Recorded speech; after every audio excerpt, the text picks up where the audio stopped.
This is Harish Jain, National President FOPE.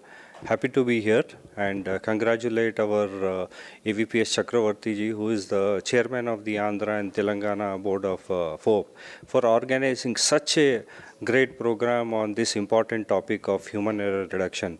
Actually, we talk about human error reduction, such an important topic, and with that, I think if you can reduce that human errors, by way of various means, by like increasing communication, trainings, skill development, and motivating people, I think we'll be doing so much of service to the Indian pharmaceutical industry. And once we do that, nobody can stop Indian pharmaceutical industry by becoming number one in the world. In terms of not only from the generic point of view, we can be a innovation and research hub as well.